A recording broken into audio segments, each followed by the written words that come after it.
Hello everyone and welcome to the fourth game of the Esports World Cup 2025 between Alireza, Firouzja and Magnus Carlsen. As you know, Magnus defeated Alireza in Game 1. Games 2 and 3 ended in a draw and this is now Game 4. Alireza needs to win in order to force tiebreaks and that will conclude Match 1.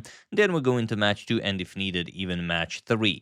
So let's check it out. Similar as in the first game, they went out of theory quite, after some 10 moves and then...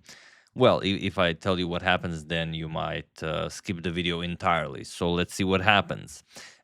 Alireza with white opens with pawn to e4. We have pawn to e5, knight f3, knight to c6, and bishop to c4. Bishop to c5, and Alireza said, "Okay, no more joking around. We go for the big weapons." I'm only kidding. He played pawn to c3, the main line of the Giuoco Piano. Knight to f6 and pawn to d3. And here there are some moves that you can play, like castles, like pawn to d6, like pawn to a6. Magnus goes for the fourth most popular continuation, and that is pawn to h6. Now, there are not all that many games in the database, but it has been used by incredibly strong players like Magnus Carlsen played it, Hikaru played it, Fabiano Caruana played it. So probably...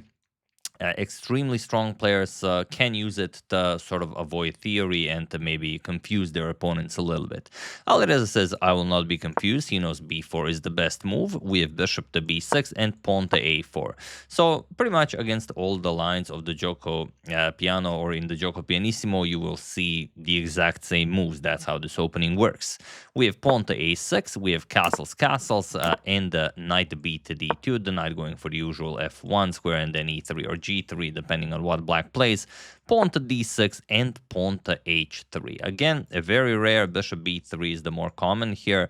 We have pawn to h3, and now Magnus says, all right, you play the uncommon move, I will play the most uncommon move.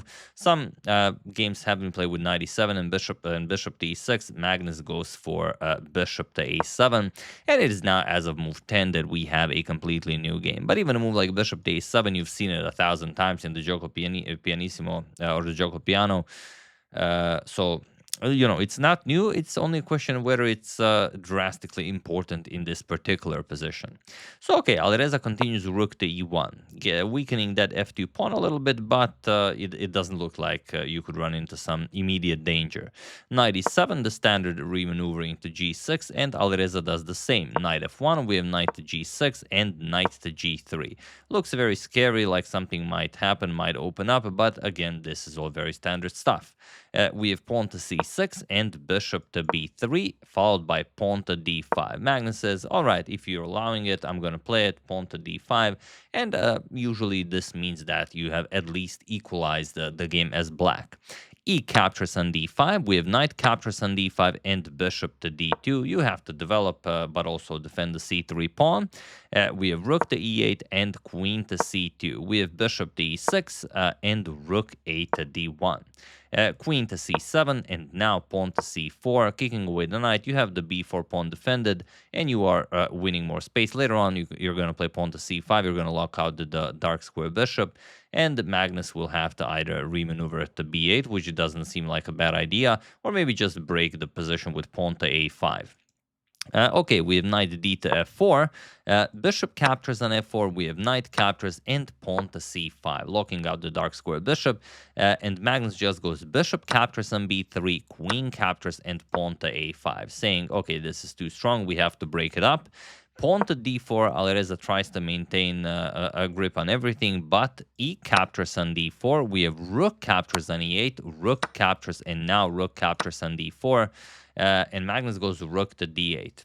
There's a sort of a greedy way to play this. It's the top engine move, knight e6. The idea is, okay, white moves the rook, then you capture on b4, and then you gobble up the c5 pawn for free. So it's actually a free pawn.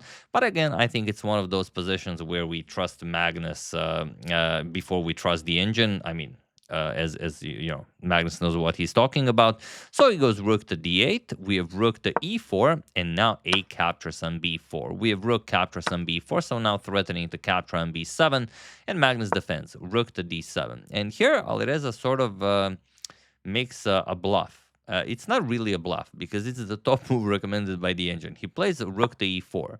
And now the question is, can Magnus capture on c5, or is rook to e8 some sort of a problem for him? It seems that Magnus, as he played bishop captures on c5 fairly quickly, confuses Alireza a little bit. I imagine playing rook to e4, which is a top engine move. Alireza was planning rook to e8. Here he just doesn't play it. Even though rook e8 check, okay, you can block, let's say bishop to f8, and the knight comes to f5. This is very, very difficult to defend. Imagine a queen coming to the dark squares. You could easily get checkmated on g7. The bishop is pinned. Not a lot of good moves for black. Like rook d3, only move that gives black advantage. So probably it was Alireza's plan, but then Magnus played this quickly, and then Alireza decided not to play it. He plays queen to c4, and now Magnus is just completely winning, believe it or not. So very interesting how from... yeah, you play the top engine move, you know what you want to do. Magnus says, okay, do it. And then you just blunder the game completely. So have at it. If you haven't seen it, win the game for Magnus while I give you a couple of seconds.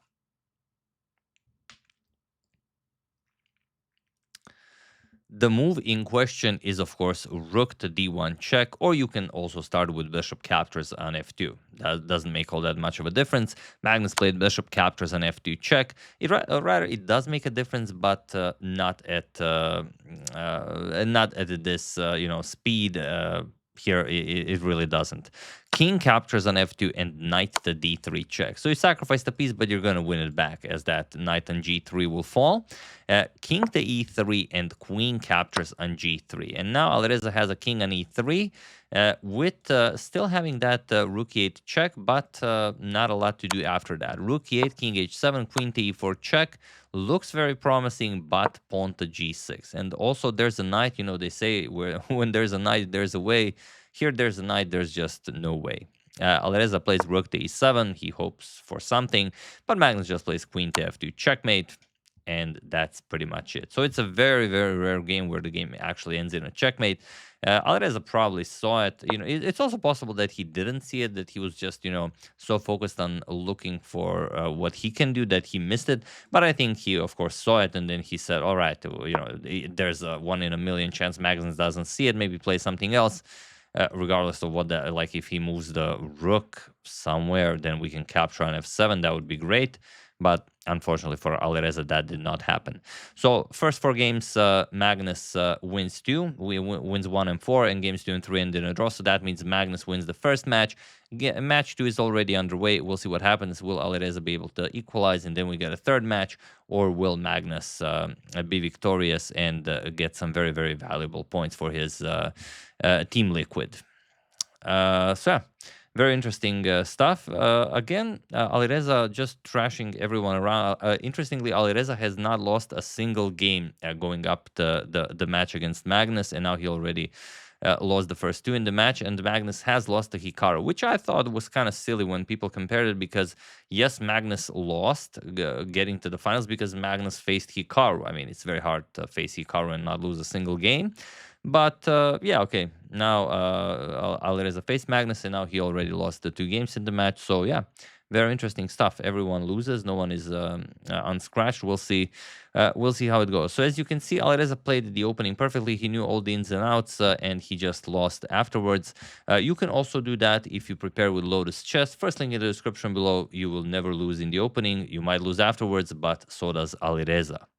So yeah, hope you enjoyed it. I would like to thank James White, Robert Pandek, Christian Medical and Professional Services, Peter Albert, and Rajesh Kota for your contribution to my channel. Thank you a lot. I really appreciate it. As usual, you can check 2 of my previous videos here. Thank you for watching, and I will see you soon, continuing to check up on your wonderful suggestions and whatever else happens in the chess world. Thank you all. I will see you soon, and have an excellent rest of your day.